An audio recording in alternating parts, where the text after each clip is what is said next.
एक साधना नाम का कसाई था जो पिछले जन्म में परमात्मा का बहुत बड़ा भक्त था। परमात्मा की कमाई पूरी ना होने के कारण उसे फिर से मनुष्य के शरीर में एक कसाई के घर जन्म लिया और कसाई का काम करने लगा। दिन भर मांस काट कर बेचता। एक दिन परमेश्वर कबीर एक मुसलमान फकीर का भेष बनाकर सदना कसाई के पास आए। जीव मारने से होने वाले पापों की जानकारी करवाई। परमेश्वर का सारा ज्ञान समझकर सदना कसाई ने दीक्षा लेने की इच्छा प्रकट की।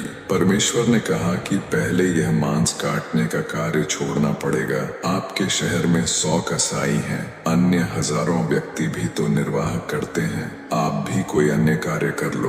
पर सदना कसाई उसके लिए तैयार नहीं हुआ और कहा, महात्मा जी, ये हमारा पारिवारिक धंधा है, मुझे इसके अलावा दूसरा कुछ नहीं आता। महात्मा जी बोले, तो आप हिंसा कम कर दो और निर्धारित कर लो कि एक दिन में इतने पशुओं से ज्यादा नहीं काटूंगा। सदना कसाई इस बात पर मान गया और महात्मा जी से कहा कि मैं 100 पशुओं से अधिक एक दिन में नहीं काटूंगा, चाहे कुछ भी हो जाए। पर असली परीक्षा तो सदना की अब होगी। सदन कसाई का कुछ समय तो ठीक तरह से चलता रहा, पर एक दिन नगर में कई विवाह थे। नवाब के लड़के की भी शादी थी। उस दिन सदन ने 100 बकरे काटे और परमेश्वर का धन्यवाद किया और अपने सभी औजार धोकर साफ करके रख दिए। रात कुछ ही बीती थी कि बादशाह के कुछ सिपाही आए और बादशाह के लिए बकरे की मांग की। सदन कसाई घबरा गया। एक तरफ बादशाह का हुक्म और दूसरी तरफ अपना वचन खंड होने का भय। उसके दिमाग में एक विचार आया कि क्यों ना बकरे की गर्दन पर चीरा लगाकर भेज दूं,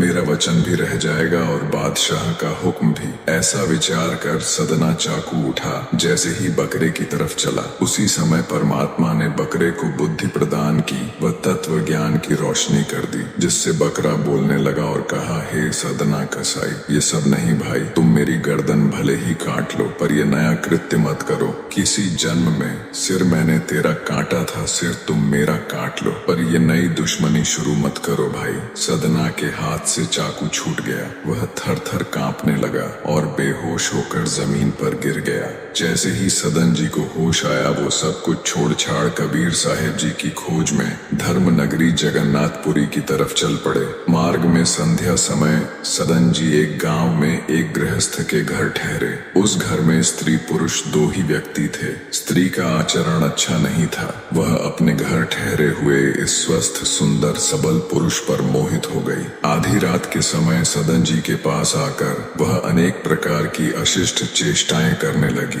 यह देख वे हाथ जोड़कर बोले, तुम तो मेरी माता हो, अपने बच्चे की परीक्षा मत लो माँ, मुझे तुम आशीर्वाद दो।